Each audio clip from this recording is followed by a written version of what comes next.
¿Confirmáis que se ve ¿cómo se, la presentación?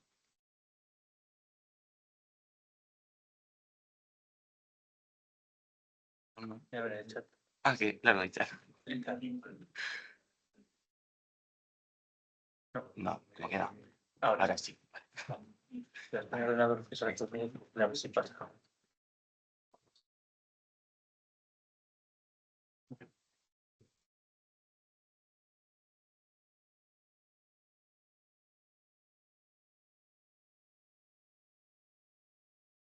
Bueno, pues yo creo que sin perder mucho tiempo vamos a ir con la última sesión del curso, que como pueden ver en el programa es la cuarta sesión. Tenemos con nosotros a Isaías Barriñaga Bajo, nos va a hablar sobre un tema de rabiosa actualidad. El título de la sesión es La cuestión palestina del paradigma del conflicto al enfoque decolonial. Antes de nada, les paso a presentar a nuestro ponente, que viene de la Universidad Complutense de Madrid. Isaías es profesor de Relaciones Internacionales en la Facultad de Ciencias Políticas y Sociología de esta universidad. Sus áreas de investigación son las relaciones internacionales en el norte de África y Oriente Medio, la política exterior española y europea y las cuestiones de Palestina, Israel y el Sáhara Occidental. Es autor de varios libros, entre ellos, bueno, pues vamos a destacar un relacionado con la ponencia de hoy, Después del genocidio, el incierto futuro palestino, de la editorial Catarata. Y voy a aprovechar también para hacer un poco de publicidad a Isaías, porque recientemente, o está a puntito de salir ya, su siguiente libro, que es Sáhara Occidental, 1975, que se pueden dar cuenta de la importancia de este año por lo que pasó y lo que no pasó en el Sáhara Occidental, antigua colonia española. Aparte, bueno, de estos libros de ejemplo, y también tiene varios textos divulgativos y académicos sobre varios de estos temas. También es codirector del Grupo de Investigación Complutense sobre el Magreb y Oriente Medio, el GICMO. Pues nada, Isaías, cuando quieras, tenemos que hablar. Muchas gracias. Pues buenos días, un placer volver a la Universidad de Valladolid, donde ya he participado en algunas actividades organizadas tanto por profesores como por estudiantes. Bueno, pues en el marco de este ciclo, ¿no? Este sexto curso de Historias de Guerra y Paz, me toca hablar del caso palestino-israelí, ¿no? Y obviamente se podría hacer digamos, una charla un poquito convencional, que es describir, por ejemplo, ¿no? Todos los episodios de conflictividad, de confrontación, para entendernos, las distintas guerras, ¿no? que ha vivido la región y en particular, pues, tanto el Estado de Israel como la población palestina. Pero yo creo que, dado que es un caso que además está muy presente en los medios de comunicación, en estos 2 últimos años ha estado de manera permanente, de hecho, ¿no? Se ha debatido mucho, estoy seguro que todos os habéis hecho ya una cierta idea, ¿no? de lo que está pasando, ¿no?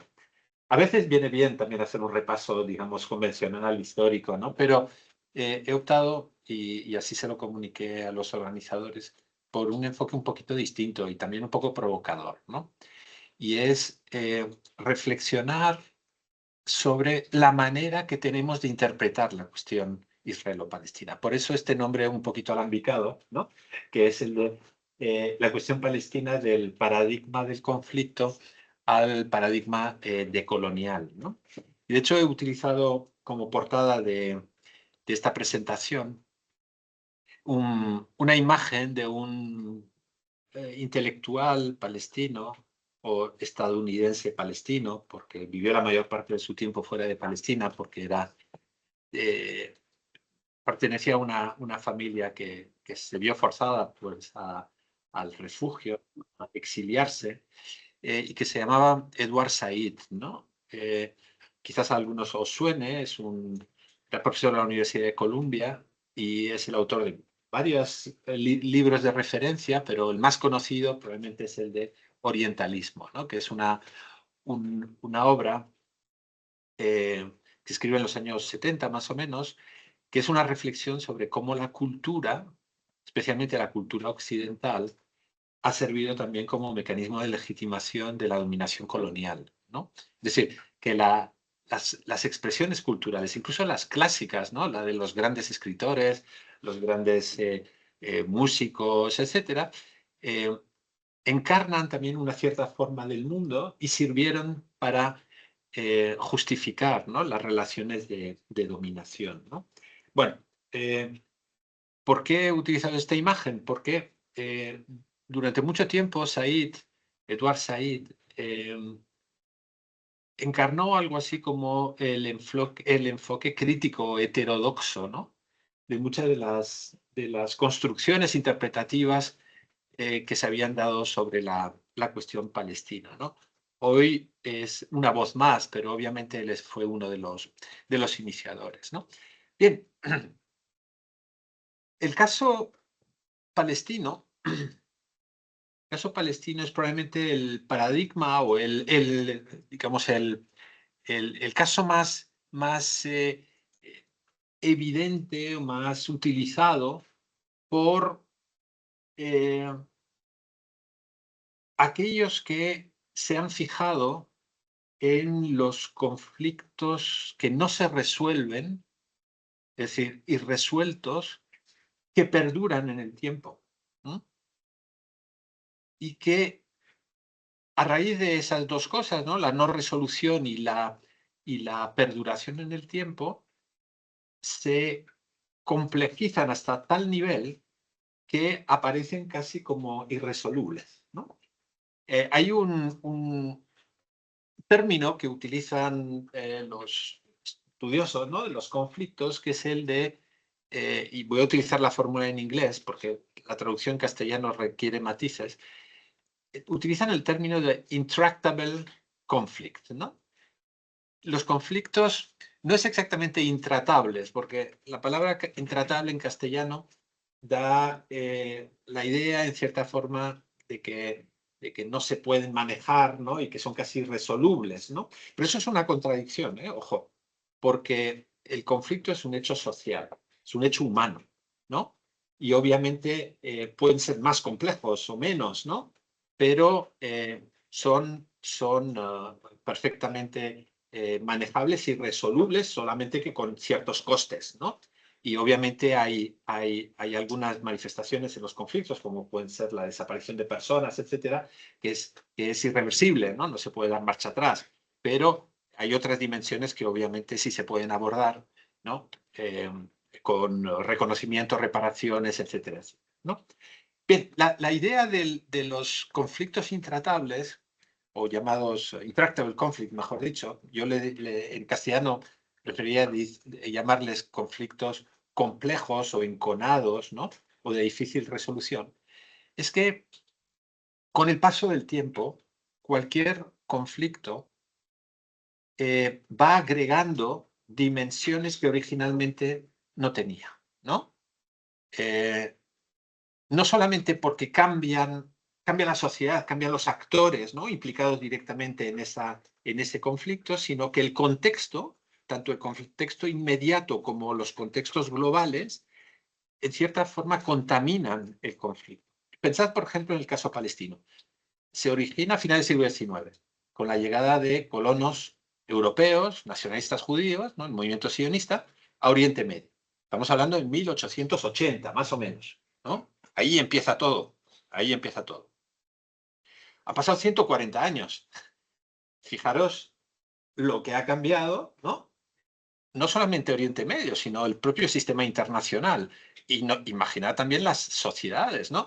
Es decir, se ha pasado del Imperio Otomano al sistema de mandato británico, ha habido 2 guerras mundiales, ha habido Guerra Fría, ha aparecido un orden internacional liberal, ¿no?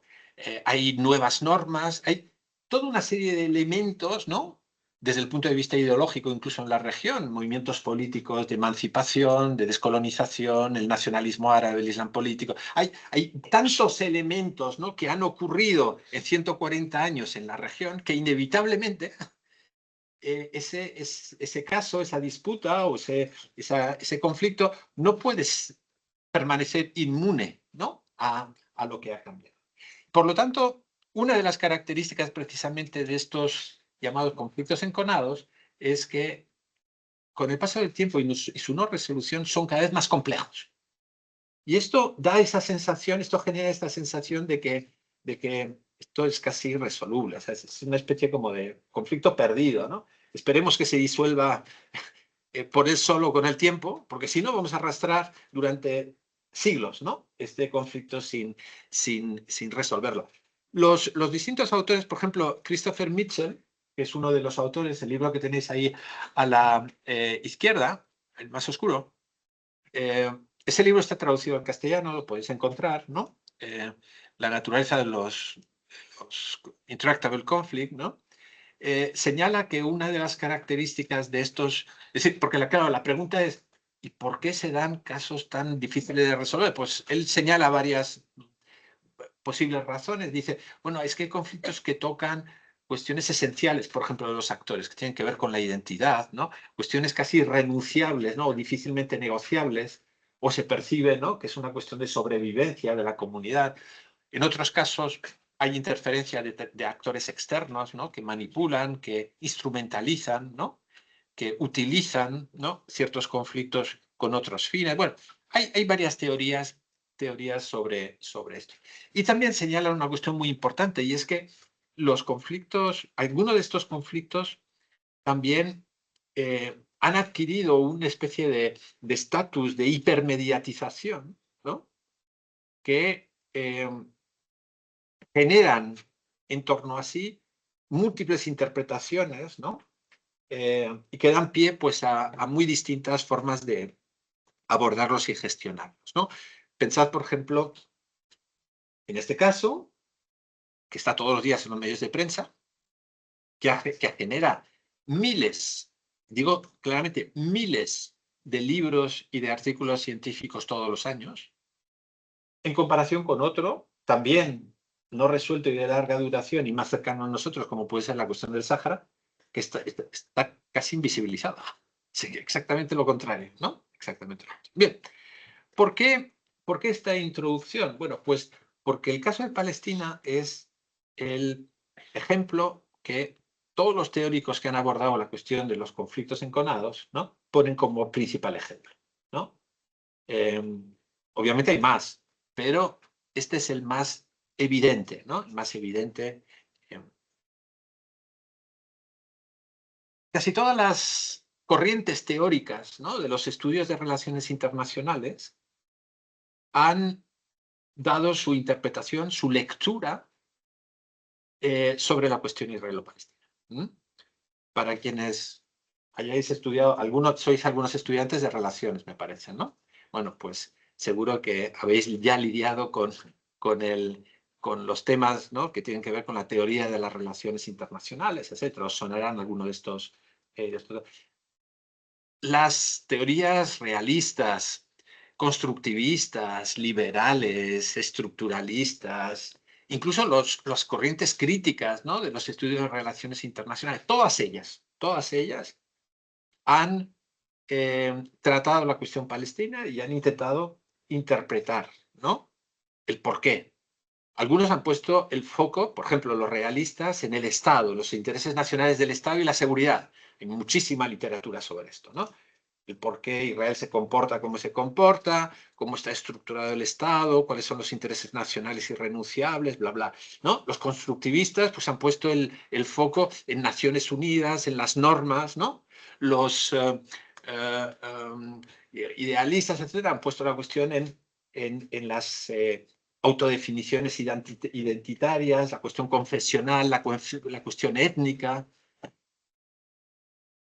Estamos realmente ante un caso, diríamos, tratados por todas las facetas posibles, ¿no? Realmente es un caso sorprendente. Si todos los conflictos fuesen tratados así, solo nos dedicaríamos a eso en la universidad. Bien, yo voy a hacer una aproximación un poco simplificadora de esto, fijándome en cierta forma, en dos grandes maneras de leer la cuestión palestina. Y no corresponden necesariamente, ¿no?, a una corriente de las que he señalado antes. Al contrario, muchas de estas corrientes se pueden englobar, ¿no?, en esta primera forma de interpretar la cuestión palestina que ha sido la dominante, ha sido la hegemónica durante mucho tiempo y todavía hoy lo es. Es la que está detrás, por ejemplo, de la mayor parte de los discursos de los políticos, de la presidenta de la Comisión Europea, del secretario general de Naciones Unidas, de nuestro ministro de Asuntos Exteriores, de los periodistas, de la mayor parte de los profesores. Es la dominante y es la que pone el foco en el conflicto, es decir, la confrontación, la disputa, ¿no? La disputa. Por eso le llamo el paradigma del conflicto. Pero fijaros, eso se puede hacer desde el punto de vista del realismo político, del constructivismo o del estructuralismo.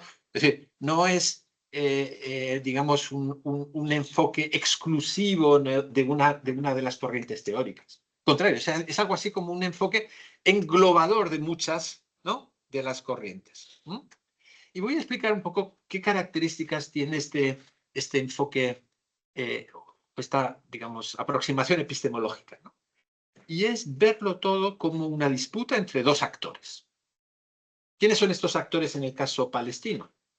Está claro.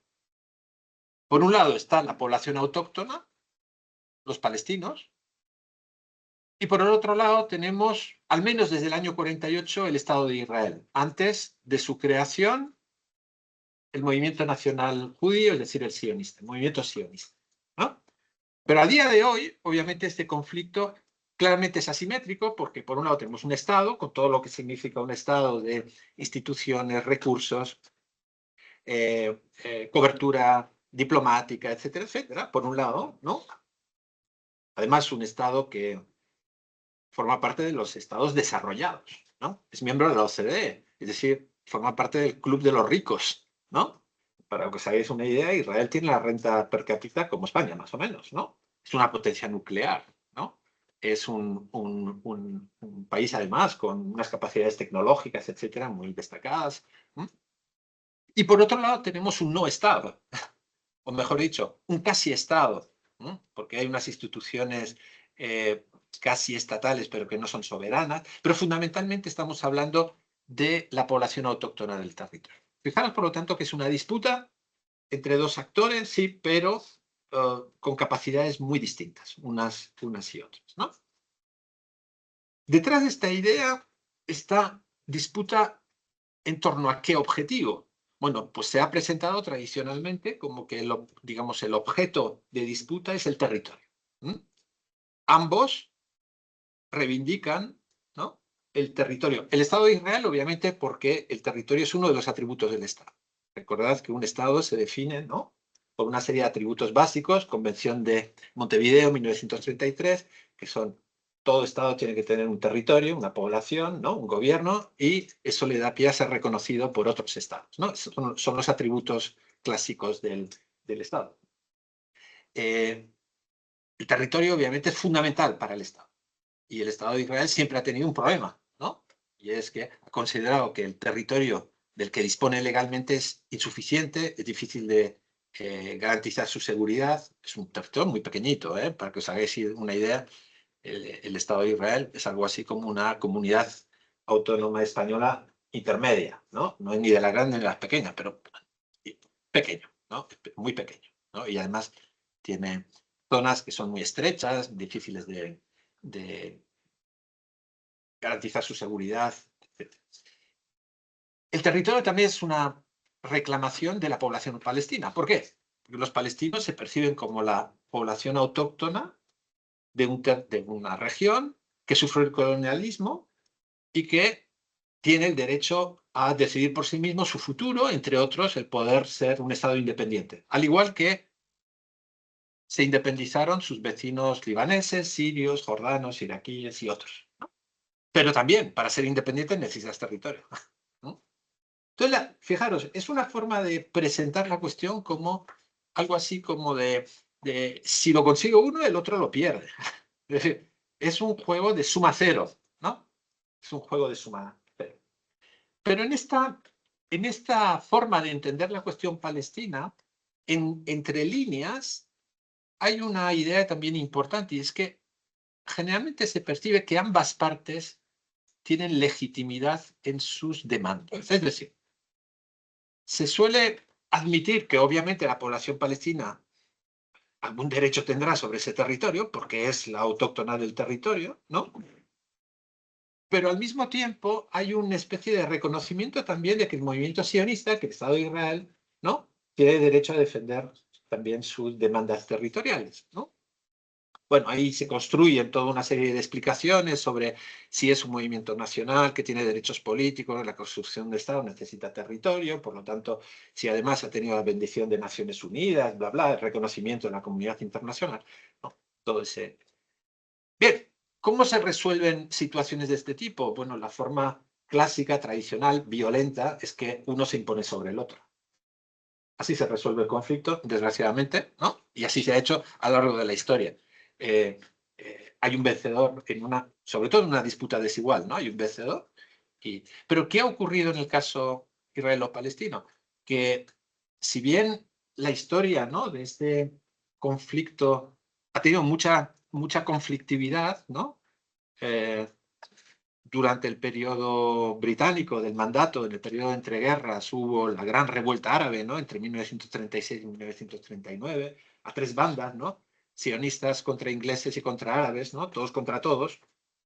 Después del 48, el Estado de Israel ha vivido sucesivas guerras, ¿no? El día mismo que se declara la independencia, ¿no?, sus vecinos árabes le declaran la guerra, la primera guerra árabe-israelí del 48-49. Pero es que Israel ha vivido, digamos, episodios de guerras casi cada 10 años, ¿no? En el 56 se mete en la guerra de Suez, en el 67 ocupa Cisjordania y Gaza, en el 78 ocupa el Líbano, en el 82 vuelve a ocupar el Líbano, ¿no? Esto hasta el día de hoy, ¿no? Que en los 2 últimos años Israel ha agredido a 6 países. 6, ¿no? Lo que ocurre es que, a pesar de esa conflictividad, Israel no ha eliminado a los palestinos, ¿no?, y los palestinos tampoco han eliminado a Israel. Y esto ha dado pie a que digamos, los que se dedican a estudiar, ¿no?, los procesos de resolución de conflictos, obviamente hayan puesto sobre la mesa y dicen, bueno, hay una solución que no es la eliminación de uno por el otro, y es encontrar una fórmula en la que las dos partes ganen parcialmente lo que pretenden. Es una solución ganador-ganador, ¿no? Una solución win-win, ¿no? Ganador-ganador. Pero para que haya una solución ganador-ganador, ¿no?, obviamente ambas partes tienen que renunciar parcialmente a sus objetivos máximos. No sé si me seguís, ¿no? De cierta forma los israelíes se tienen que olvidar, ¿no?, de controlar el 100% del territorio de la Palestina histórica, y los palestinos también se tienen que olvidar, ¿no?, de echar a los israelíes al mar, ¿no? Y fijaros, esa idea de renunciar a los objetivos máximos y conformarse con, digamos, unos objetivos limitados, moderados, ¿no?, que permita, digamos, la coexistencia, es lo que seguramente habéis oído hablar, ¿no?, la solución de los dos estados, ¿no? Los dos estados sería que el Estado de Israel, que ya existe, tenga como vecinos un mini estado palestino en Cisjordania y en Gaza, ¿no? Y que se reconozcan, ¿no?, que no estén enfrentados, ¿no?, que cooperen, de cierta forma, que convivan en el territorio en disputa o disputado, ¿no?, obviamente renunciando a sus sueños o a sus ensoñaciones maximalistas. Fijaros, es una forma de entender el conflicto que, con matices, encontráis por todos los sitios. Si hoy abréis el periódico, ¿no?, veréis que en el discurso de la alta representante europea, ¿no?, para la acción exterior, ¿no?, Sina Kallas, cuando habla de Palestina, está con esa idea, ¿no?, encontrar una fórmula de dos estados, ¿no? Si escucháis a Antonio Guterres de Naciones Unidas o al ministro Álvarez, ¿no?, o leéis una columna de opinión o un análisis de un experto sobre Oriente Medio, etc., vais a encontrar en la mayor parte de los casos análisis que se pueden englobar en esta percepción, ¿no? Es decir, el conflicto palestino, el conflicto israelo-palestino. Bien. ¿Es esta la única forma de entender la cuestión palestina? No, no. Desde hace mucho tiempo, incluso antes de la creación del Estado de Israel, en 1948, pero especialmente en los últimos años, ¿no?, se ha ido imponiendo un enfoque distinto a la hora de interpretar el conflicto, que tiene unas consecuencias importantes, porque cambia también la forma de entender su posible resolución. No es solamente un ejercicio, digamos, académico, ¿no? Bueno, esto no lo entiendo analizándolo así, lo voy a intentar analizar de la otra forma, ¿no? O desde arriba, ¿no? No, sino que tiene consecuencias también prácticas, políticas, ¿no? Que es cómo se puede resolver. Y este enfoque, este segundo enfoque, es el enfoque colonial. Voy a explicar. En vez de fijarse en la confrontación, en la disputa por un bien, ¿no?, escaso, que es el territorio, o limitado, que es el territorio, esta forma de abordar la cuestión palestina parte de una constatación que es difícilmente discutible, ¿sí?, y es que todo empieza con un acto, un hecho colonial. ¿Qué es un hecho colonial? Históricamente, ¿no?, estamos hablando, pues, de una práctica de dominación. A ver, el colonialismo, y seguro que lo habéis tratado en algún momento, ¿no?, en distintas asignaturas, tanto los de historia como los de relaciones internacionales y otras carreras. Colonialismo es un término muy polisémico, ¿no?, y es muy plástico. Utilizamos el término colonialismo tanto para hablar de la expansión en ultramar, ¿no?, en el siglo XV y XVI, ¿no?, hasta el colonialismo del siglo XX, ¿no?, incluso formas de neocolonialismo actual. Y obviamente no son lo mismo, pero hay elementos comunes, ¿no? Cuando hablamos de colonialismo estamos hablando fundamentalmente de una dominación por parte de un actor externo, ¿no?, generalmente es una potencia occidental, ¿no?, sobre un territorio, sobre la población, con una serie de intereses que pueden ser la utilización de la fuerza de trabajo, puede ser la explotación de los recursos naturales, pero a veces también puede ser por razones de carácter geoestratégico, ¿no?, u otras, ¿no? Hay las motivaciones. Pero hay elementos muy importantes, y es que ligada a la cuestión colonial siempre hay un componente de discriminación, ¿no? No se puede disociar de ese componente de discriminación y de racismo, ¿no? Todas las formas de colonialismo conllevan, a pesar de que a veces haya habido un relato dulcificador del colonialismo. Antes comentaba Pablo que el caso del Sáhara, ¿no? Aquí en España hay un discurso que dice que los españoles en el Sáhara no maltrataron a la población saharaui, que era colonialismo benigno. Bueno, que se lo digan a los que sufrieron el colonialismo en carne propia, ¿eh? Os contarán otra cosa, ¿no? Lo dicen los nostálgicos del colonialismo, no lo dice la población local. Y una de las características del colonialismo, entre otras, aparte de la discriminación al racismo, que puede llegar incluso hasta la apartheid, ¿no?, es la dualidad jurídica. Es decir, no se aplican las mismas leyes a los metropolitanos, a los colonizadores, que al colonizado. ¿De acuerdo? Es decir, el estatus jurídico de las personas es distinto, ¿no? Y esos son elementos que uno puede ver en las distintas formas de colonialismo. Obviamente, todo empieza con la llegada de extranjeros, de europeos, desde una posición de poder, ¿no?, a final del siglo XIX en Oriente Medio, ¿no?, que obviamente va cambiando. Al principio son poquitos, están ahí con el permiso de las autoridades otomanas. Después de la Primera Guerra Mundial, en el sistema de mandato, los británicos les abren la puerta para que lleguen más colonos sionistas, les dan facilidades, ¿no? Y todo eso se va plasmando luego, pues, hasta la creación del Estado de Israel.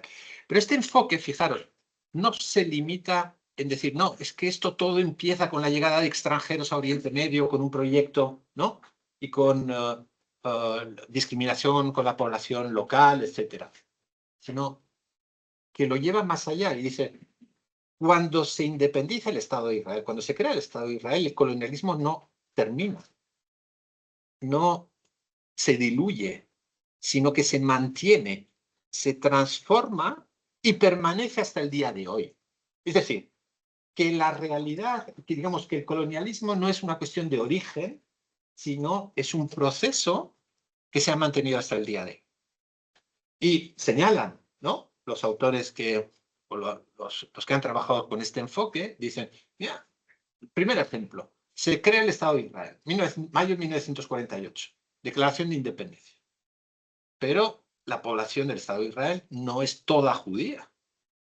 Hay un porcentaje de población que es árabe autóctona, es decir, son los nativos, los autóctonos que quedaron, ¿no? Bueno, pues es que es desde el día 1 de la historia de Israel, a esa población se la consideró una quinta columna, ¿no?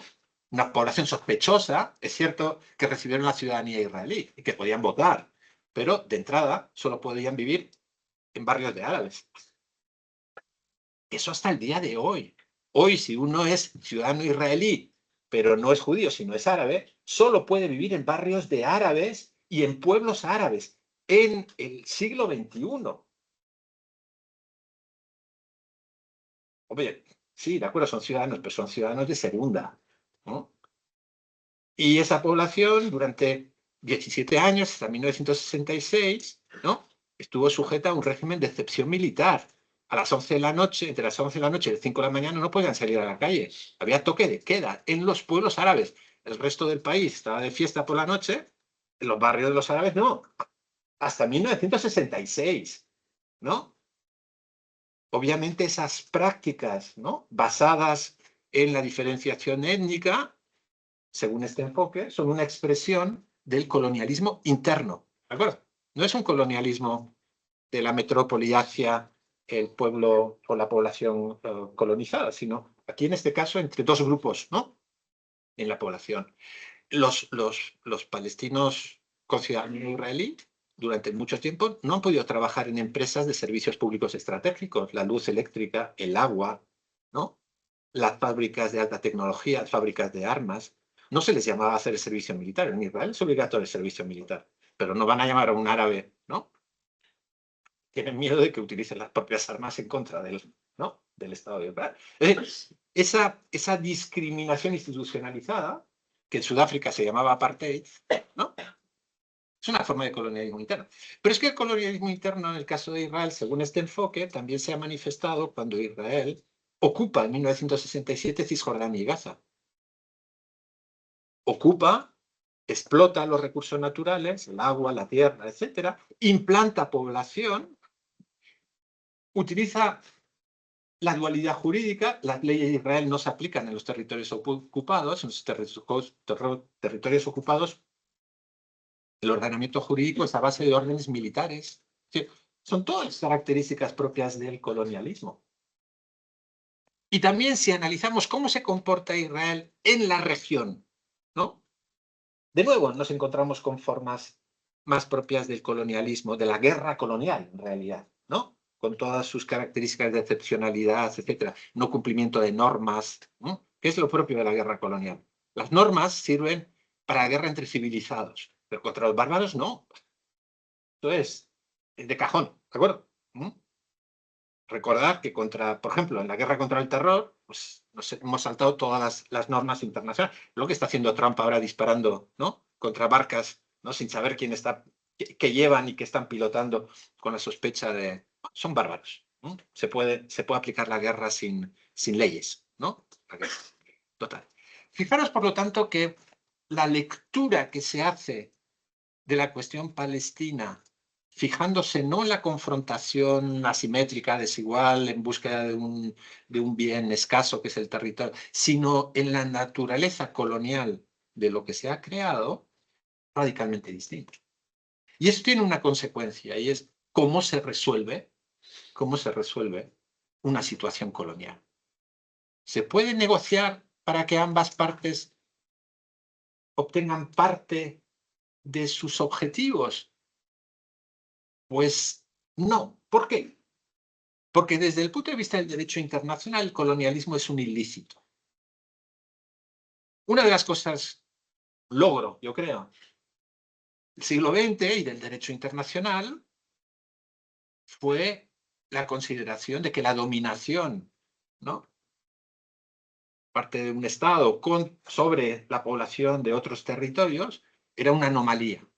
De hecho, Naciones Unidas, entre sus objetivos fundacionales, ¿no?, está acabar con las relaciones de dominación de este tipo.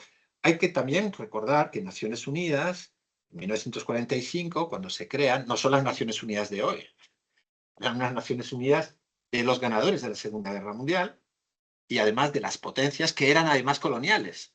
Bueno, por eso no aparece la palabra colonialismo en la Carta de Naciones Unidas, ¿eh?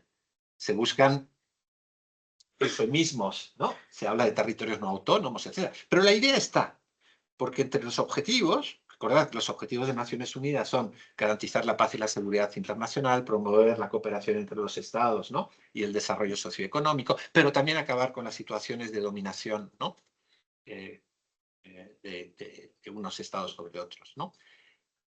Bien, Naciones Unidas ha contribuido de forma muy importante a considerar que el colonialismo, que es una práctica que arrastramos desde hace siglos, sea erradicada. Esto además vivió un acelerón en los años 60. Ya cuando Naciones Unidas había cambiado.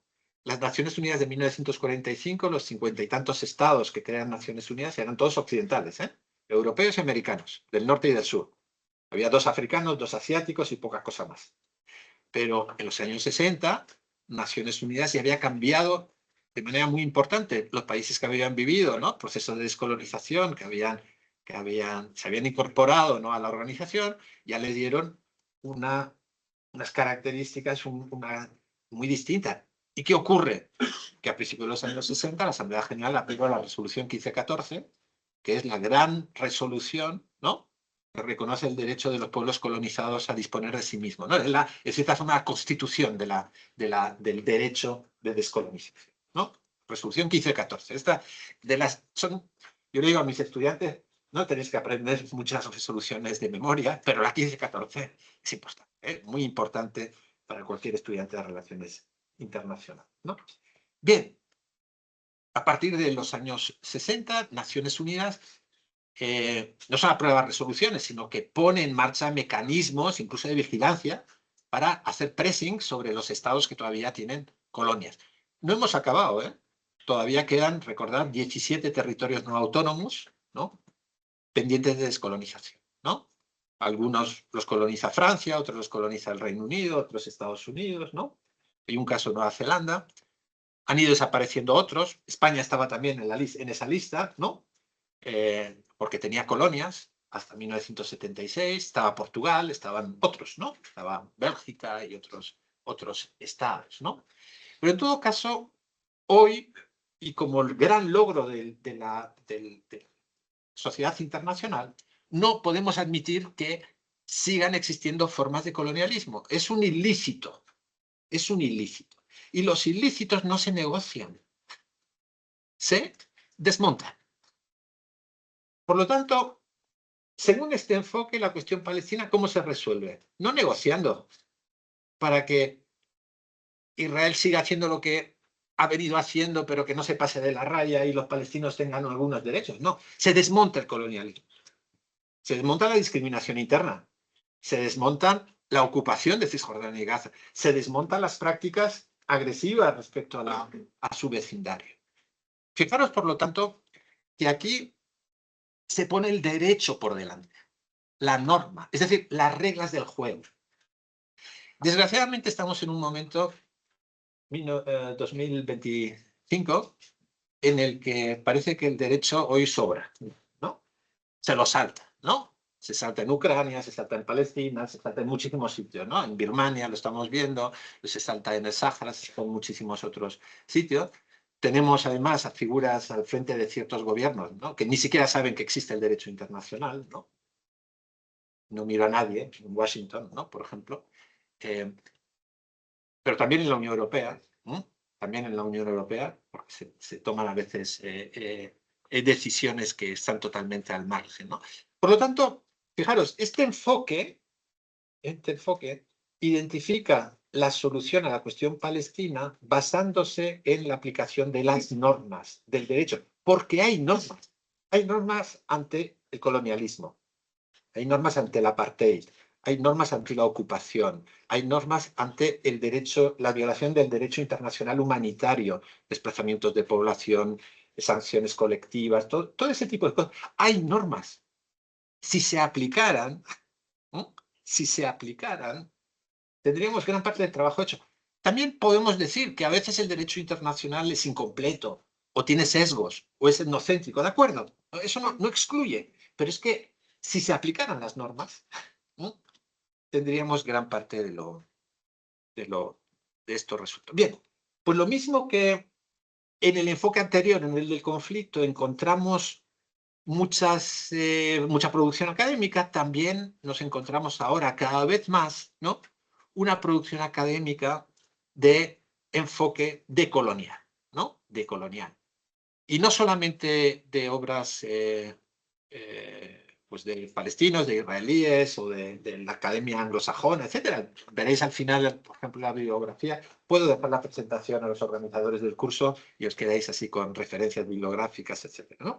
Pues incluso entre autores y analistas españoles, pues ya hay una buena producción de análisis sobre la cuestión palestina desde el enfoque decolonial, ¿no? Bien. Hay un hecho, bueno, creo que ha quedado más o menos un poquito explicado, ¿no? Las dos formas de entender la cuestión. ¿Qué ha ocurrido en los 2 últimos años con el genocidio de Gaza?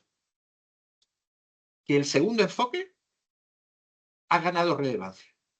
No es hoy mayoritario, pero ha ganado relevancia.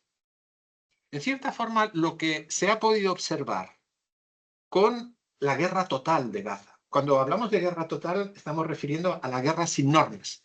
Era la guerra de la antigüedad, ¿de acuerdo? En el que una guerra matabas a civiles, ¿no? Quemabas ciudades, envenenabas los pozos, echabas sal, ¿no? Eran las prácticas, ¿no? De la guerra antigua, ¿no? Pero eso, de cierta forma, se civilizó, ¿no? Se empezaron a poner normas, ¿no? A ver, solamente se puede tener como objetivo a los combatientes, ¿no? Legítimos, tienen que llevar uniformes, y si vais a una Cruz Roja, pues es un hospital, no puedes bombardearlo, y a los presos les tienes que aplicar una serie de convenciones, etcétera, etcétera, ¿no? Las normas, ¿no? Bueno, pues hemos visto en el caso de Gaza que parece que hemos vuelto a la guerra total, ¿no?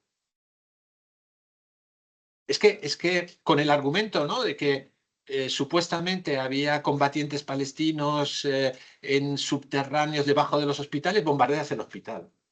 ¿Y eso qué es? ¿No? ¿Y esto qué es? ¿no? O se bombardean colas de gente que está recogiendo ayuda humanitaria, ¿no? Dice, no, es que había sospechas de que había miembros de Hamas que roban la comida y matas a los civiles. ¿no? Pero es que hemos visto cómo la destrucción, por ejemplo, de las infraestructuras ha sido sistemática. Ya no es bombardear, es meter un bulldozer, ¿no? Y convertir los escombros en polvo. Es que para que ni siquiera se puedan utilizar los ladrillos, reutilizar los ladrillos. Es decir, habéis visto esas imágenes, no me las estoy inventando, ¿de acuerdo? Las habéis visto. ¿no? Ante esta situación, el enfoque del conflicto pierde fuelle. Porque si no cambia el Estado de Israel, ¿cómo se puede convivir con un Estado que hace estas cosas? ¿no? Y fijaros, hace algunos años quienes sostenían los análisis de la cuestión palestina desde el enfoque de colonial eran un poquito críticos, heterodoxos, incluso marginales. ¿no? Hoy, la propia relatora especial de Naciones Unidas para los Derechos Humanos en los territorios palestinos, la jurista italiana Francesca Albanese, habla directamente en esos términos de coloniales. Pero no solo eso, sino que el otro día, esto es un recorte de una entrevista que le han hecho a Josep Borrell, antiguo representante de la diplomacia europea. Y es que el propio Borrell ya habla en términos de coloniales, ¿no? Hay una especie como de giro.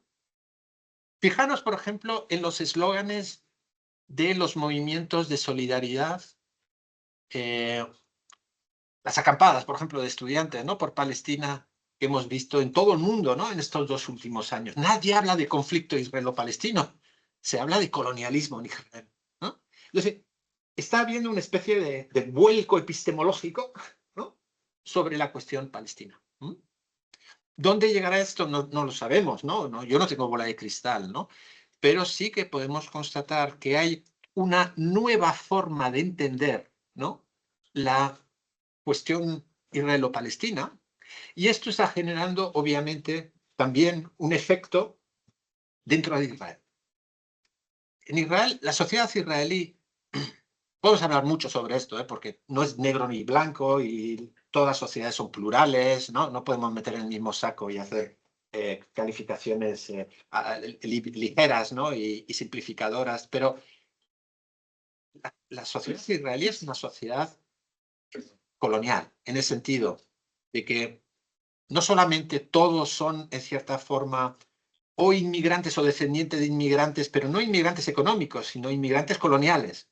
La gran diferencia entre un inmigrante y un colono es que el inmigrante normalmente se integra en una sociedad con sus características, el colono viene a suplantar, ¿no?, que es lo que ha ocurrido en el caso de Israel. Israel vive en una situación de privilegios. Tiene privilegios en sus relaciones con Europa, tiene privilegios, ¿no?, en sus relaciones con las grandes potencias, etcétera, ¿no? Y hay una percepción en Israel de que se están acabando los privilegios. Hoy los israelíes se lo piensan 2 veces a la hora de elegir un destino de turismo. ¿Por qué?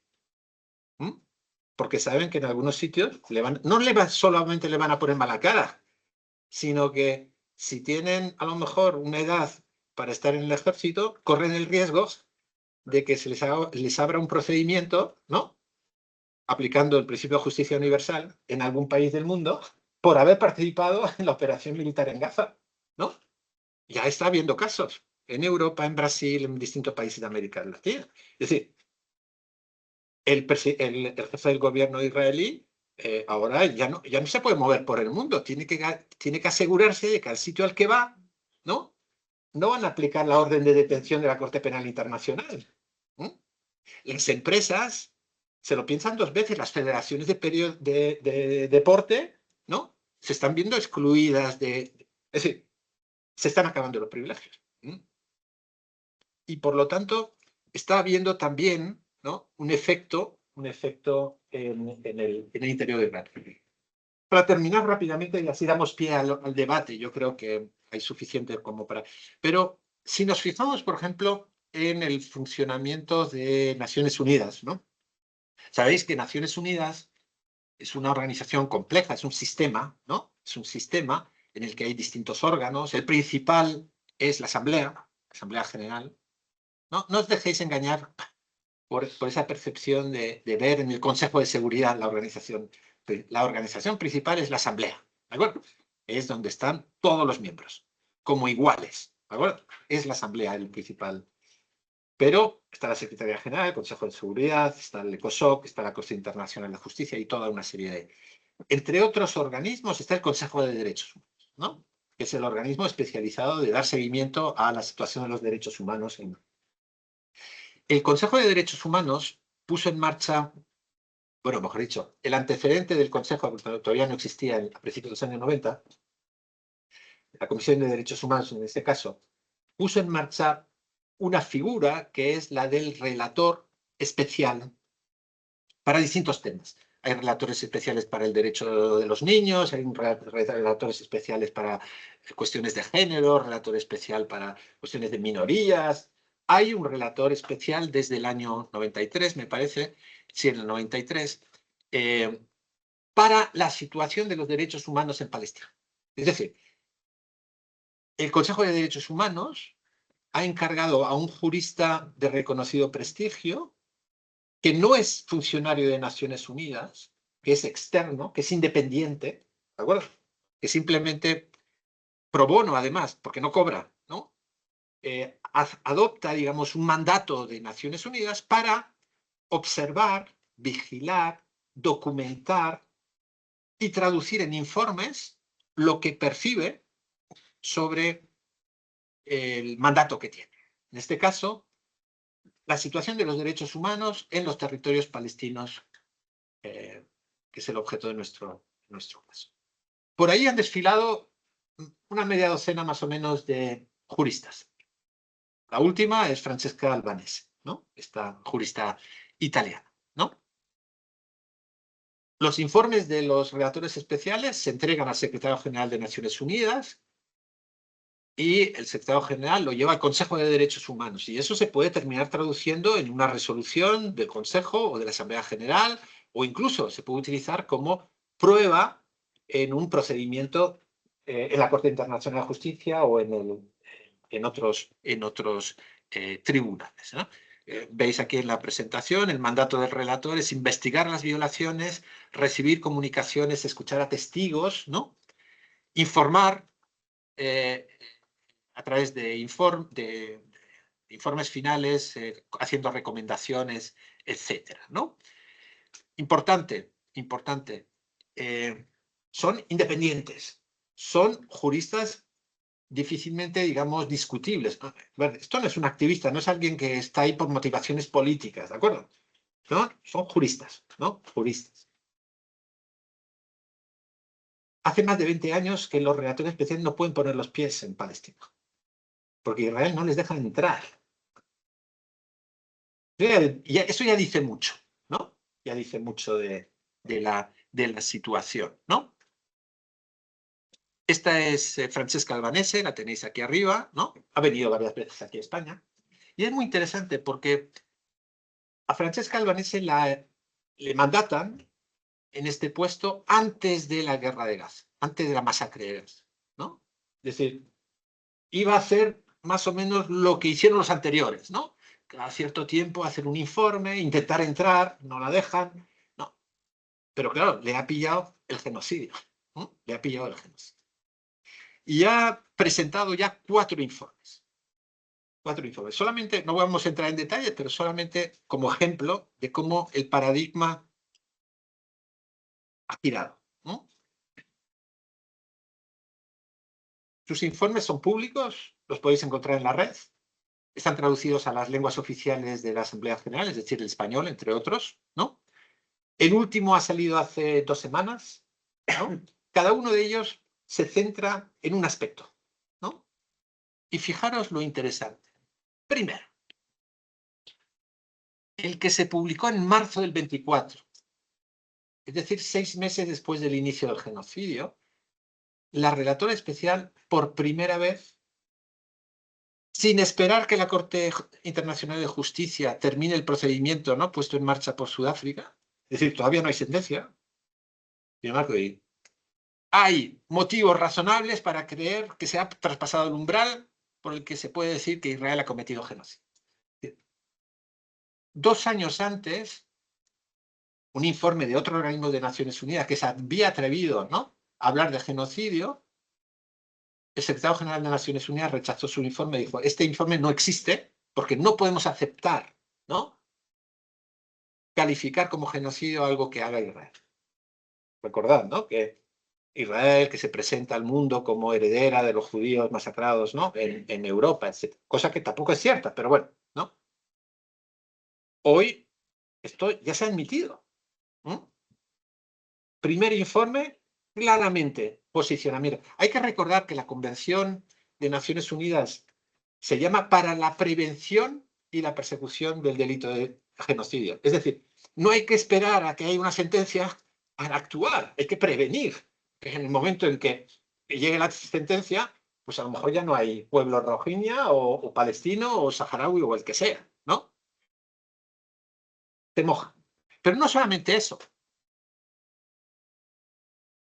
Es que el segundo informe ya aparece el término colonial.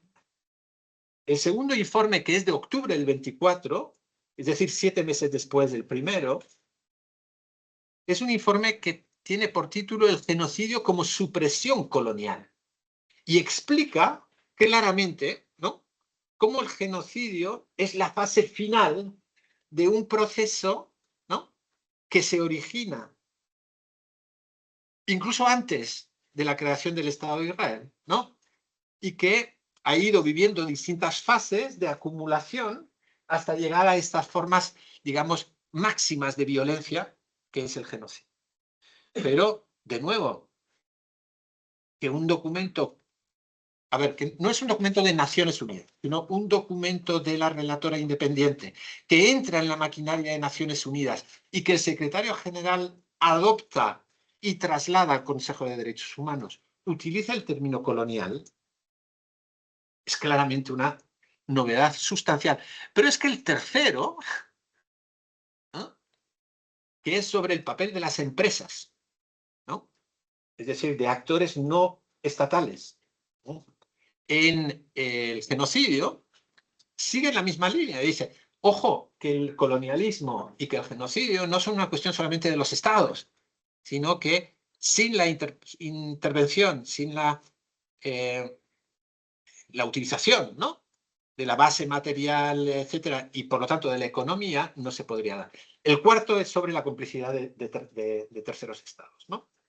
Como veis, por lo tanto, es un buen ejemplo, yo creo, de cómo está habiendo una especie de traslación, ¿no?, de giro, ¿no?, que no está invalidando el otro, el primer enfoque. Sigue siendo un enfoque, digamos, dominante o predominante, ¿no?, en la mayor parte de los análisis, pero está ganando mucha relevancia el segundo, ¿no? Y esto obviamente tiene que ver con lo que hemos visto en Gaza, tiene que ver con los movimientos sociales, tiene que ver también con la deriva, ¿no?, cada vez más ultranacionalista y etnicista, ¿no?, del Estado de Israel, etc. Y está empezando digamos, a hacer cambiar el discurso. Estamos en un país en el que el presidente del gobierno ha sido de los pocos en Europa que habla de genocidio. Es decir, a ver, en Alemania, decir en una conferencia, ¿no?, que lo que está ocurriendo es genocidio, te pueden denunciar y te llevan a un tribunal, ¿eh?, y te puede caer una multa y te pueden cerrar la institución, ¿de acuerdo? Estamos en un país en el que el presidente del gobierno dice, no me extrañaría que dentro de poco se hablara también de colonialismo desde algunas instancias oficiales, ya no solamente de España, sino de otros países, ¿no? Lo dice el señor Borrell, que, bueno, la verdad es que Borrell ahora se puede permitir decir lo que quiera porque ya está jubilado, ¿no? Pero si estuviera trabajando a lo mejor no, ¿no?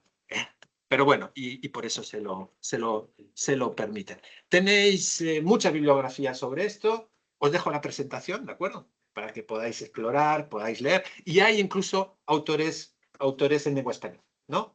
Los profesores Ramos Torrosa de la Universidad de Valencia, Dichaso Domínguez de la Carlos III, Diego Checa de Granada, Pilar de Prada de la Francisco de Vitoria en Madrid y otros, ¿no?, han trabajado sobre esta cuestión y os invito a que exploréis. Muchas gracias.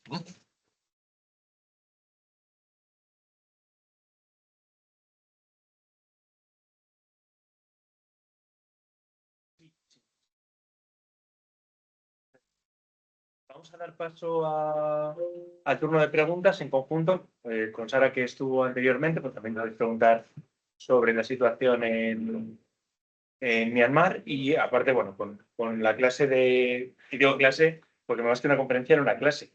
Yo siempre digo que una conferencia que se presenta de esta forma, que es que no solo es esclarecedora, porque ha planteado algunas cosas que aclaran, pero a veces muy sugerentes. Porque tengo un montón de preguntas en la cabeza que creo que no te las voy a preguntar, sino porque es para pensarlas nosotros. No me refiero que es un poco clase. Y además lo digo, hemos hablado de historia de las relaciones internacionales, de teorías, de la propia historia de descolonización, de conflictos, de también lo que es la guerra total. Yo creo que más que una conferencia, no digo nada. Vamos a dar paso a las preguntas, tanto los que estamos en la sala como los que están online, que bueno, pues pueden participar, levantan la mano y ya está. Orden. De hecho, creo que Ignacio Viteri, ya que te he visto que has levantado la mano, vamos a empezar con online y luego, bueno, para que voy a preparar también aquí algunas de tus preguntas. Ignacio, cuando quieras. Gracias. Hola, buenos días. Igual que en otras ocasiones, muchas gracias por la ponencia. La verdad es que ha sido muy interesante y ha dado para plantearse muchas preguntas al respecto de cómo está evolucionando la situación en Palestina. Yo quería plantear una pregunta y es en relación con el tema de los privilegios de Israel. Eh, si, Más que nada es saber si existen estudios serios de hasta qué punto las concesiones y, digamos, el trato especial que se le da a Israel en el escenario internacional tienen que ver con el supuesto miedo a la represalia nuclear de la que se habla en la opción de Sansón bueno, sí, la opción de Sansón, que supuestamente implicaría el empleo de armas nucleares por Israel en caso de que se quedara completamente sola ante el mundo islámico y árabe y digamos que crearía en riesgo su propia supervivencia. Es decir, si existen realmente estudios serios al respecto de si eso influye realmente en, digamos, esta situación que vivimos de como caso aparte del Estado israelí e incluso si se llegaría a debatir si, como en el caso en su día de Sudáfrica con el tema del programa nuclear, en el caso israelí un paso para, digamos, la desescalada sería pues por ejemplo, obligarla de alguna forma a desnuclearizarse en caso de tener de verdad armas atómicas.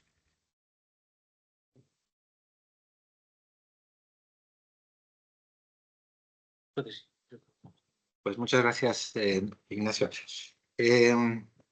Cuando hablo de privilegios del Estado de Israel,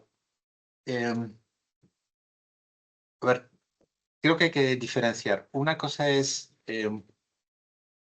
los privilegios están asociados a la mentalidad, digamos, y a la identidad colonial, en el sentido de que el colono, las autoridades coloniales, pero también los civiles, ¿no?, que han participado en la empresa colonial, siempre han tenido un estatus diferente y privilegiado respecto a la población autóctona. Y eso lo podemos ver en muchos otros escenarios, ¿no?, de coloniales, ¿no? En Argelia, la colonización francesa, o la población civil en el Sáhara española, en el Sáhara Occidental, o los europeos en Canadá y en Estados Unidos, etc. Leyes, digamos, que les beneficiaban a la hora, pues, de adquirir tierras, de participar en la economía, de derechos civiles y políticos, etcétera, privilegiados, ¿no? Pero, como decía antes, el colonialismo tiene un componente de racismo y de discriminación, ¿no? Y por lo tanto, no hay que olvidarlo. De hecho, son países en los que ha habido también un ejercicio de borrado de la memoria, ¿no?, del hecho colonial, un poco para decir, bueno, esto ya es otra cosa, ¿no?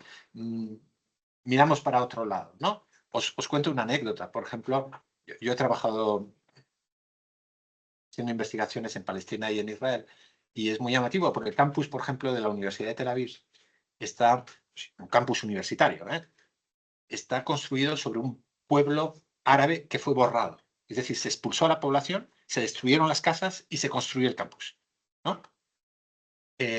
Y recuerdo que un profesor israelí me dice, pregunta a los estudiantes si saben lo que había aquí antes. Nadie sabía nada, ¿no?, sobre lo que había antes de construir el campus. Es decir, había un borrado, ¿no? Un borrado. Y eso se puede aplicar a muchas otras cuestiones. Cuando hablo de privilegios, a nivel, digamos, de mentalidad colonial, me refiero a una cuestión que trabajó mucho un autor tunecino, judío tunecino, en los años 50, que se llama Albert Memmi. Albert Memmi, que fue un activista por la independencia de Túnez, escribió un trabajito, un libro que es fantástico, que se llama El retrato del colonizado, el retrato del colonizador. Y es una especie como de introspección sobre la mentalidad del que es colonizado y la mentalidad del que es colonizador. Y él decía, no se puede encarar, ¿no?, una descolonización hasta que, por el motivo que sea, el colonizador, ¿no?, percibe que se le acabaron sus privilegios. Es en ese momento en el que se va a sentar a negociar. Porque hasta entonces va a utilizar siempre la violencia, los privilegios para sobrevivir. Lo que estamos viendo en el caso de Israel, que ya no son personas, sino que es un Estado, ¿no?, es algo parecido. Hay una huida ahora hacia adelante porque hay una cierta percepción en Israel de que el estatus, por ejemplo, privilegiado que tienen sus relaciones con la Unión Europea, el hecho de ser el principal aliado y principal receptor de ayuda militar y financiera de Estados Unidos, el que se le permita hacer lo que nadie hace en Naciones Unidas, nadie. ¿Qué Estado o qué representante de un Estado, miembro de Naciones Unidas, se ha subido a la palestra y ha roto la Carta de Naciones Unidas delante de todo el mundo y ha declarado persona non grata al secretario general de Naciones Unidas? Es decir, a ver, si no te gusta estar en este club, te vas. ¿No? Si a ti no te gusta no te gusta cómo funciona yo qué sé, el Real Madrid, pues te das de baja y te vas a otro grupo, ¿no? Israel desde el primer día ha incumplido con sus obligaciones y ha tenido el privilegio de no ser castigada. Israel se independiza en el 48, solicita inmediatamente entrar en Naciones Unidas. Lo hace en el 49, pero Naciones Unidas dice, tienes que aplicar la resolución 194 que supone el retorno a los refugiados. Dice Israel, sí, de acuerdo, lo hago. Le admiten, nunca lo ha hecho. Cualquier otro Estado habría sido sancionado. Israel no.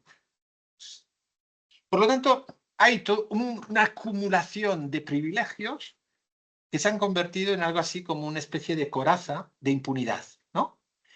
Y lo que ha ocurrido ahora con el genocidio es que esa impunidad empezaba a agrietarse. No es que sean grietas grandes, pero hay grietas. La han denunciado en la Corte Internacional de Justicia por genocidio. Escándalo. ¿Cómo vamos a ser nosotros genocidas si hemos sido víctimas de un genocidio? Bueno, pues sí, ¿no? Y estáis en la Corte. ¿Y cómo no voy a poder moverme por el mundo sin el pasaporte israelí? Bueno, pues el primer ministro ya no puede viajar por el mundo, ¿no? Etcétera, etcétera. Entonces, la pregunta en concreto, ¿no? Sobre la cuestión de seguridad, ¿no? Es importante, yo creo, que pongamos algunas aclaraciones. Israel es un Estado que ha vivido una sensación de acoso desde el primer día. Es decir, tiene la percepción de que en cualquier momento, ¿no?, va a ser atacado, va a ser borrado del mapa. Y no le falta razón. ¿Por qué? Porque sus vecinos perciben que Israel es un hecho que tiene un origen ilegítimo, en el sentido de que en qué lugar del mundo un proceso de descolonización se ha concretado dividiendo el territorio entre colonos y colonizados. En ningún lugar del mundo. Si ha sido una excepción. Claro, podréis decir, bueno, es que ha habido una resolución de Naciones Unidas. Sí, pero Naciones Unidas de 1947 no es Naciones Unidas del 2026, ¿no? Pero obviamente es contrario al derecho de descolonización, la partición, ¿no? Y eso explicó que esa falta de legitimidad de origen, ¿no?, se traduzca en una sensación de acoso. De hecho, en Israel se utiliza un término que es el síndrome de Masada. Masada es un yacimiento arqueológico de la antigüedad, ¿no?, romana, en el que, bueno, pues una antigua fortaleza en el que hubo un asedio y los judíos de la antigüedad, prefirieron, digamos, inmolarse, ¿no?, suicidarse antes de rendirse. Entonces es una especie como de memorial ultranacionalista en Israel, es decir, hasta la muerte, ¿de acuerdo? Aguantaremos como sea. Y perciben su estado como Masada, ¿no? Es decir, algo así como la fortaleza. Por eso dedican el 30% del presupuesto a la ayuda militar. Y Israel, en los años 60, empezó a desarrollar capacidades nucleares. No con la ayuda de Estados Unidos, sino con la ayuda de Francia. Francia. Y lo hicieron de forma secreta. De hecho, Estados Unidos se enteró a través de sus espías. Y les llamó al orden. Dice, ¿pero qué estáis haciendo? ¿No? Al principio lo negaban. Hasta que los Estados Unidos dijeron, mira, tenemos fotos, y tenemos testimonios. Estáis preparando armas nucleares. No podéis hacer eso porque entonces todos vuestros vecinos van a hacer exactamente lo mismo y salta por los aires, ¿no?, la no proliferación nuclear. Entonces se llega a un acuerdo en esa época y es que Estados Unidos les dice, bien, vosotros no vais a abrir la boca, no vais a decir jamás que tenéis armas nucleares, todos sabemos que las tenéis, pero además no vais a firmar el Tratado de No Proliferación Nuclear, es decir, no vais a sujetaros al control de la Agencia Internacional de la Energía. Fijaros, de nuevo es un privilegio. todo el mundo sabe que tienen armas nucleares, pero no están en el tratado. Y por lo tanto, no se les da seguimiento, no se les somete a revisiones, etc.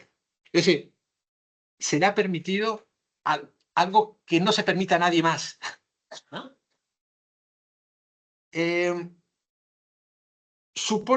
La pregunta es, ¿supone la cuestión nuclear, ¿no?, un argumento de sobrevivencia? Sí. Israel obviamente dice que no va a renunciar al arma nuclear, aunque no reconoce que la tiene. Todo el mundo sabe que la tiene, pero oficialmente nunca dirá un funcionario israelí que tienen armas nucleares. Pero no renuncian a ello porque dicen que están permanentemente, ¿no?, en el visor de sus vecinos. Claro, pero sus vecinos todavía no han desarrollado el arma nuclear. Es decir, el único que la tiene. Y no solo eso, sino que están impidiendo, por ejemplo, que los iraníes desarrollen una industria nuclear con fines energéticos, ¿no? Porque Israel es el primero en decir, no, los iraníes os están engañando, están desarrollando esto para tener armas nucleares contra nosotros, ¿no? Entonces le hacen la vida imposible a Irán, arrastrando a la Unión Europea, Estados Unidos, etcétera, cuando Irán, como cualquier otro país, tiene derecho a hacer lo que quiera, siempre que no suponga un problema de seguridad a sus vecinos, ¿no? ¿Acaso España ha pedido permiso a alguien para tener centrales nucleares? ¿Nos gusten o no nos gusten las centrales? No. Sin embargo, Israel puede poner el veto, ¿no? Obviamente, y ahí sí que te doy la razón, Ignacio, la cuestión nuclear es un elemento, digamos, esgrimido, ¿no?, como un instrumento de sobrevivencia y, por lo tanto, irrenunciable, ¿no? Pero hay que entender que en un orden internacional sujeto a normas y en el que todos somos iguales, ¿no?, todos los estados somos iguales, debería aplicarse de una forma distinta.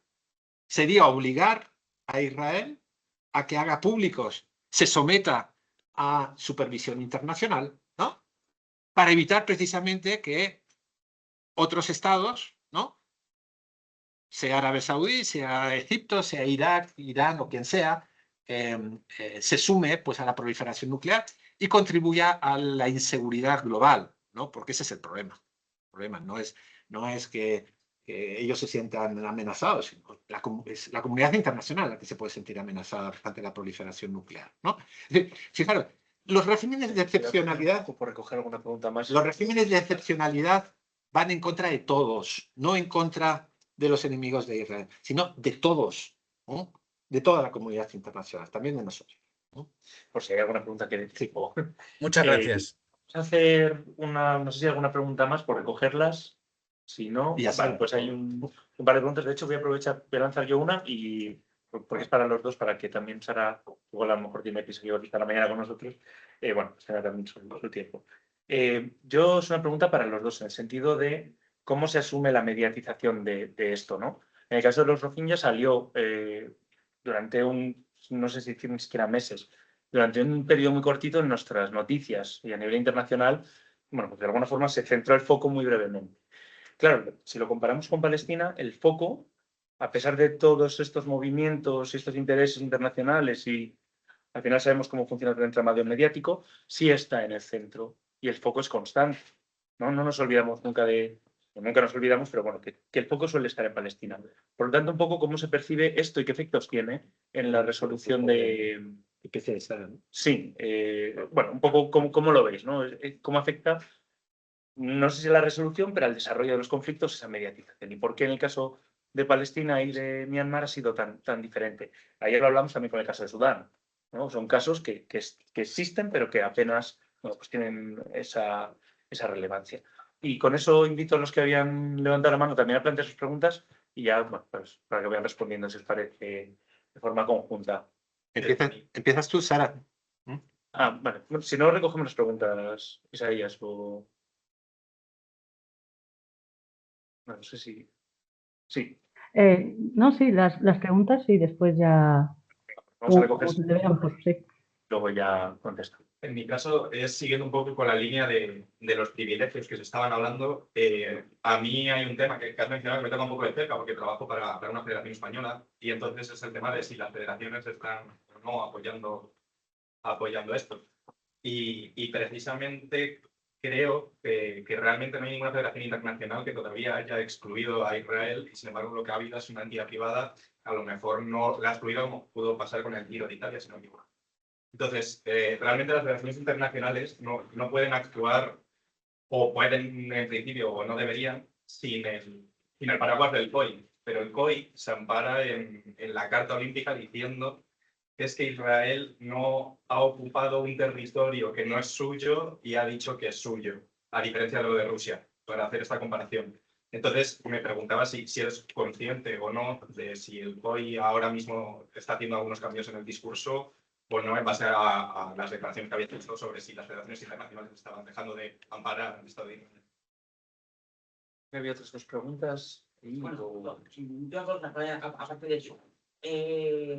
¿Cómo se explicaría el tema de que la ONU, bueno, que en el COI admita un grupo de refugiados y pongamos que en ese grupo incluyera palestinos de algún Rohingya que pudiera admitirles como lo sentaría a esos dos países? Y después, ¿qué solución desde la descolonización daría a eso? Un Estado único en que Palestina y, bueno, los palestinos de origen y todos los que viven en Israel tengan los mismos derechos, porque yo creo que eso es inviable actualmente. ¿Qué solución daría un poco? Porque lo otro sí que ha dado la posibilidad de los estados, se ha presentado también la posibilidad de un Estado unido con Jordania, que los jordanios ni de coña porque ya tienen demasiados palestinos. Bueno, otras posibilidades. Desde el enfoque de descolonización, ¿cómo se podría hacer que hubiera una solución? Guillermo, por favor. Muchas gracias. Quiero felicitar a Sara y a Isaías por sus aportaciones. También muy interesantes. Voy a hacer dos preguntas concretas porque el tiempo también se nos va. A Sara. Un segundo, Guillermo. Sara, ¿sí que oyes al ¿Me oye? Guillermo? ¿Estás oyendo la...? ¿Sí? Justo iba a decir eso, con el penúltimo y con que está hablando no lo oigo bien, así que... Quiero que lo vean un poco más. O acercarte, Guillermo, porque igual no es más fácil para por lo menos que puedas escuchar la... Sí, Estás sí, sí. cuando hay conexión. ¿Me oyes ahora? Ahora sí. Bueno, perfecto. Bien, entonces, te repito que ha sido muy interesante tu aportación. Dos cosas. Porque efectivamente el conocimiento que tenemos sobre la minoría a la que has hecho mención es impresionante, aunque hay una película, Rambo 4, sí, Rambo 4, también Rambo 4 puso sobre la mesa el tema de Afganistán, cuando muchos no sabían dónde estaba con Rambo 3. Bueno, Rambo 4 trata sobre las masacres del ejército con respecto a esta minoría. Me ha sorprendido que no hayas hecho mención a ello, digo, para que todos nos la bajemos y la podamos ver y podamos conocer ese aspecto. Primera cuestión interesante. Al hilo de esto también, querida amiga, sabemos que la minoría es una minoría musulmana, ¿correcto?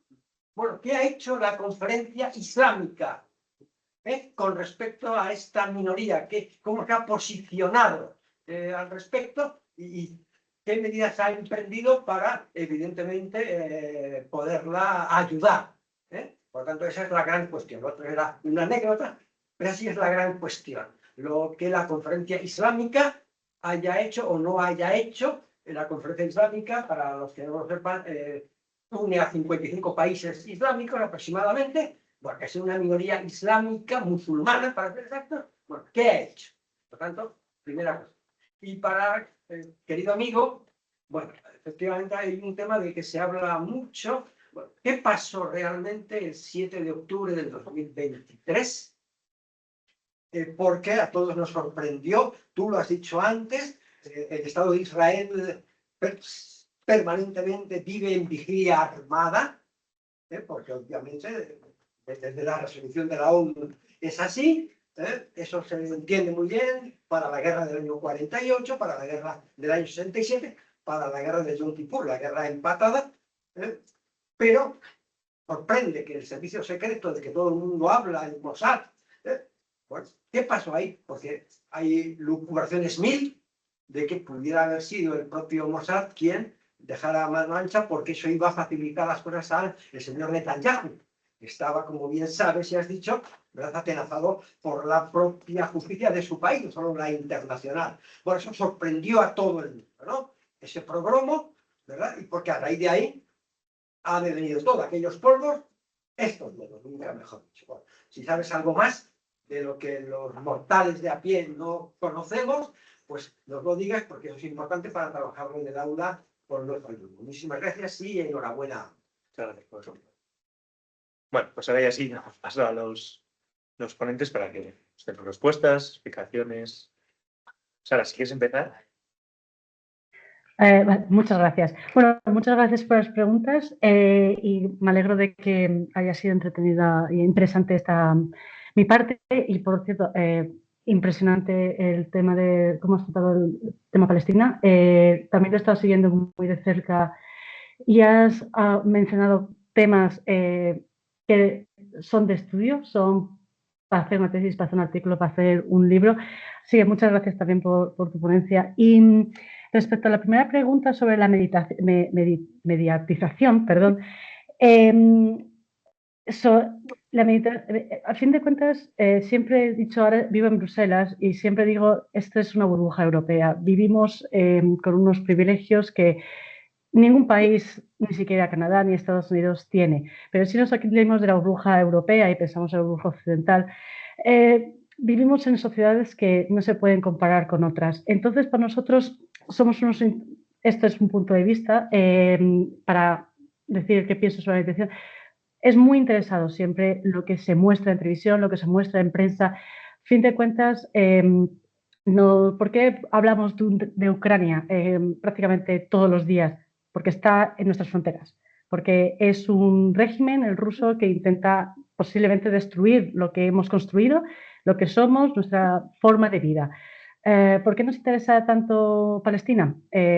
Porque Israel, a fin de cuentas, es un Estado que ha sido amigo y ahora se le está viendo las orejas al lobo. Bueno, debería haberse visto antes, porque lo mismo, Palestina lleva siendo años, décadas, sometida a un control férreo, a un proceso de colonización, a un proceso de incluso de destrucción, de genocidio, básicamente, durante décadas y décadas y décadas. Cuando ha interesado, cuando ha habido voces en las que ya finalmente se han alzado ante esa situación.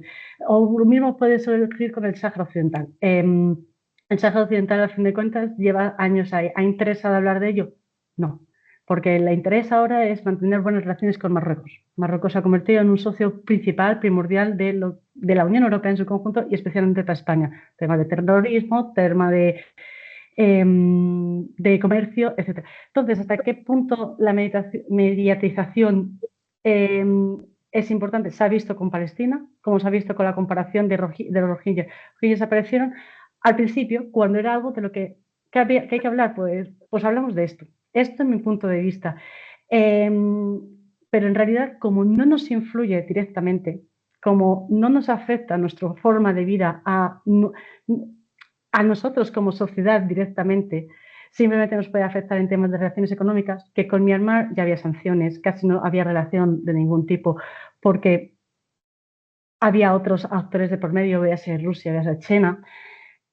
Entonces, la mediatización ha sido mediatización ha sido muy limitada entre más rohingyas, solamente cuando fue el estallido. Pues no fue en 2017, un poco en 2018, poco más. Pero considero que para eso está la prensa libre, que para eso está ahora tantas redes sociales, en vez de subir vídeos a TikTok, está para la gente para poder denunciar este tipo de situaciones. Yo creo que eso también ha marcado la diferencia con Palestina. Si no hubiese habido esta gran innovación tecnológica, esta gran capacidad de compartir esta información a tiempo real, seguramente habría costado mucho cambiar la percepción a nivel social de lo que estaba ocurriendo en Palestina. Pero los rohingyas, estamos hablando de una población tan pequeña, tan limitada en el espacio, tan pobre, que es muy complicado que exista una mediatización tal que la gente se empiece a mover. Incluso las propias Naciones Unidas no han tenido ese interés. Entonces, desde mi punto de vista, es clave para cambiar lo que está ocurriendo de la meditación. Sí, hasta cierto punto. Al final es la sociedad la que se mueve. Y si al gobierno de turno no le interesa escuchar lo que está ocurriendo, véase con Trump, pues no va a cambiar nada. Al final el poder lo tienen otros, la sociedad solamente puede hacer esa presión. Pero desde luego es poner cartas sobre la mesa y demostrar de que sí que hay un interés. Y eso, por desgracia, los rohingyas, como Myanmar está tan lejos, son tan pocos, es que son las únicas razones que he visto por las que no hay un interés. No nos afecta. Ya está, es así de sencillo. El mundo sigue siendo un mundo occidental, el mundo internacional. Esto también es muy controvertido, pero es como lo veo yo, como lo percibo. Y eso, no sé si así respondo a esa primera pregunta. Después, sobre lo de Rambo 4, me ha dejado alucinada, tengo que buscarlo, la verdad. No he encontrado nada de que dijese que hubiese una película como sí que hay Hotel Ruanda, que es increíble, lo recomiendo, sobre el genocidio en Ruanda. No sabía que Rambo 4 hubiese tratado eso. Me quedé en Rambo 1, hay que reconocerlo, pero voy a curar esa falta de cultura por mi parte. Y así que muchas gracias por ello. Y después sobre la conferencia islámica, eso es otro tema curioso. Son musulmanes. ¿Por qué no tienen un apoyo más fuerte de otros países, de otros estados, de otras etnias también dentro de otros estados más fuerte? Lo mismo, son minoritarios, han sido solapados progresivamente también su individualización como etnia dentro de Myanmar, que eso es a lo mejor algo en lo que no ha incidido mucho.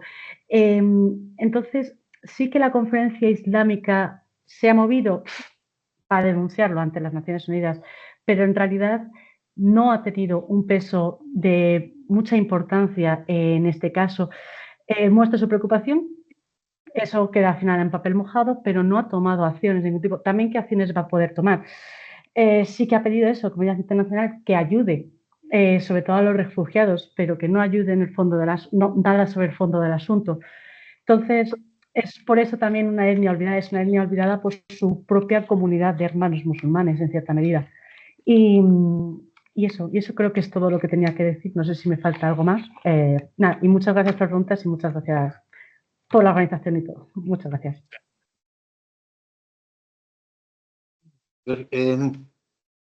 La guerra o la masacre de Gaza ha sido también una guerra mediática. Razón que explica el por qué Israel no solamente ha desplegado propaganda fuera, ¿no?, con escaso éxito, porque fue arrollada en realidad por las denuncias y todo, pero fundamentalmente Israel ha impedido que entren periodistas, ¿no? Estos 2 años tenemos información de Gaza porque hay palestinos que hacen de periodistas, ¿no?, o que ya estaban trabajando con las agencias en el territorio, pero no pueden entrar periodistas, ¿no? Y últimamente han entrado algunos, pero acompañando al ejército israelí, es decir, utilizando a los periodistas para que presenten una cierta forma de explicar lo que está ocurriendo. Curiosamente, la guerra, por una cuestión de asimetría, en términos especialmente militares, la ha ganado Israel, ¿no? Es quien ha masacrado, quien ha destruido, quien ha tenido la iniciativa, etc. Pero la guerra mediática la ha perdido Israel. Israel ha caído al nivel más bajo en su imagen internacional que jamás tuvo en su historia, 70 años de historia. Es decir, todo lo que había invertido en presentar una cierta imagen de la única democracia de Oriente Medio, ¿no?, del ejército más moral del mundo, que eran todos los eslóganes, ¿no?, que había sobre Israel, etcétera, se ha venido todo abajo, todo. De hecho, si lo notáis aquí en Europa, bueno, en España especialmente, no hay forma de invitar a alguien que defienda a Israel para una mesa redonda. Nadie se atreve a hacerlo, ¿no?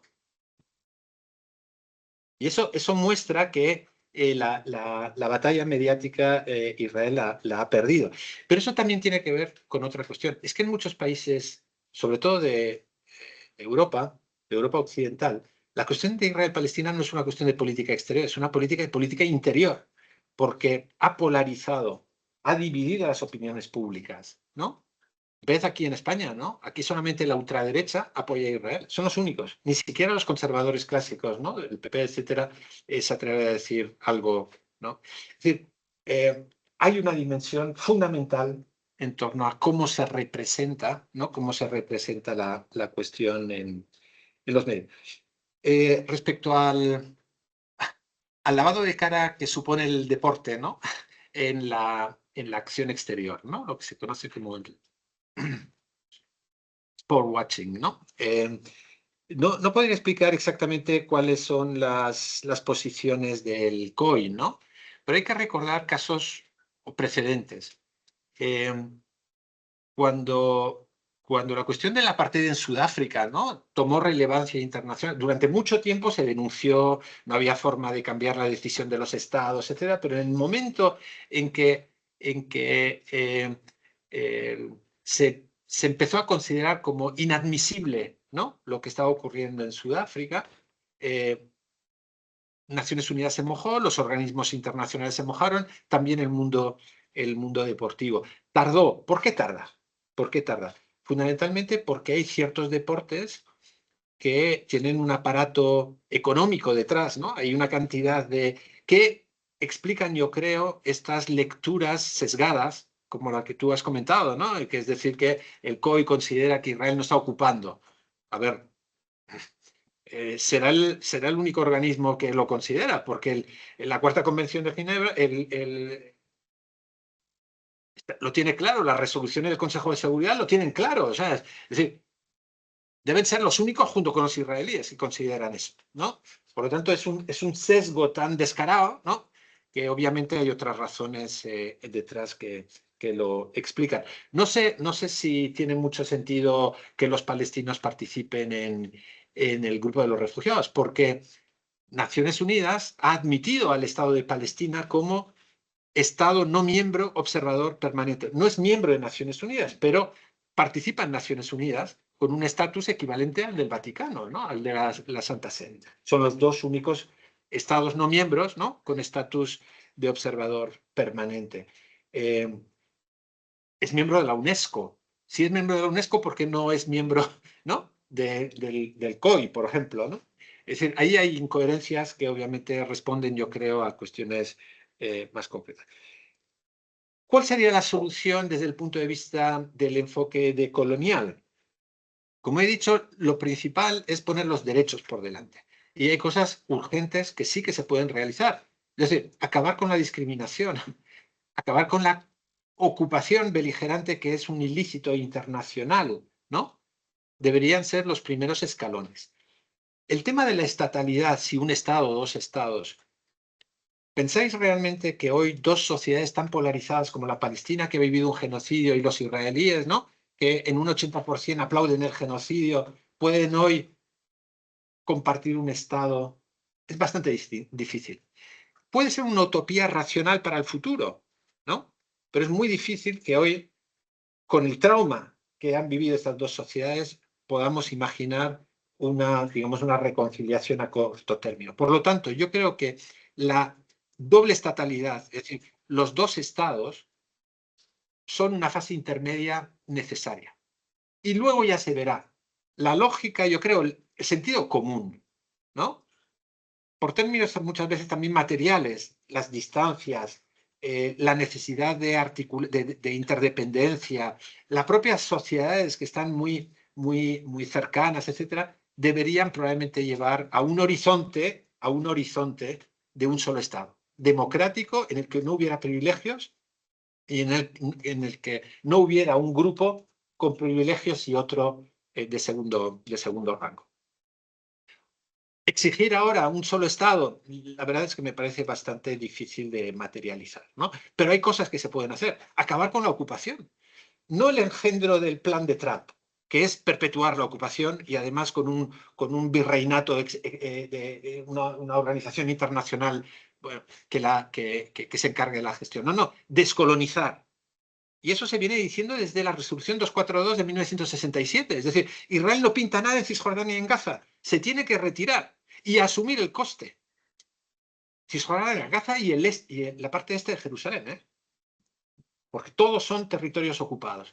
Y recordad que la Corte Internacional de Justicia, en julio del año 2024, es decir, hace muy poco, ha recordado que una ocupación de larga duración como la que se ha dado en Israel no da, en Palestina, no cambia el estatus jurídico del territorio.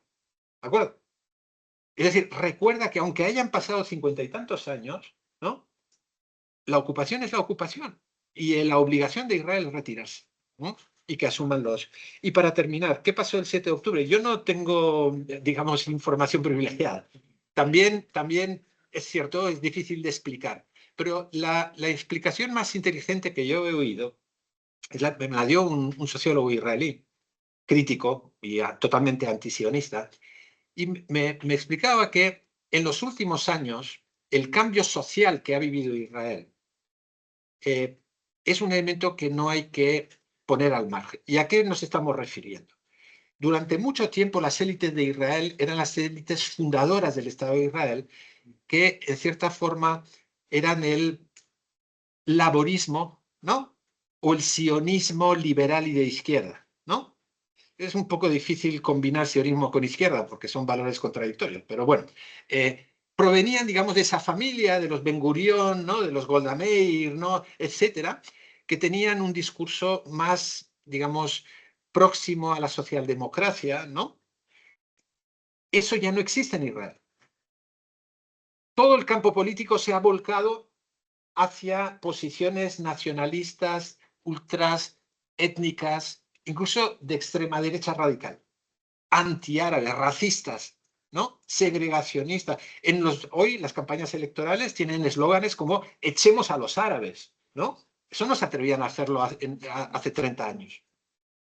Y esto ha dividido al ejército.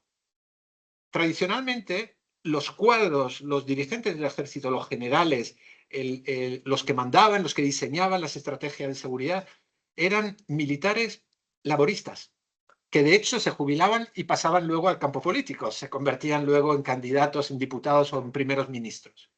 Hoy hay cada vez menos miembros de esa vieja élite en el ejército, mientras las bases son nacionalistas conservadores. ¿Y qué ocurre en el gobierno, que está a la derecha? Y me decía el profesor israelí que en los meses previos al 7 de octubre hubo una pugna muy importante entre la élite ya minoritaria del ejército, de la vieja escuela del ejército, y el gobierno de Netanyahu. El gobierno de Netanyahu percibía a esa élite como una rémora, no era de confianza, le iban a engañar, le iban incluso a poner riesgos, y es muy probable que le pasaran información y no le hiciera caso.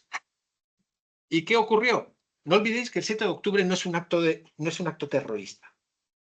Y aquí probablemente sea yo un poco heterodoxo y casi provocador.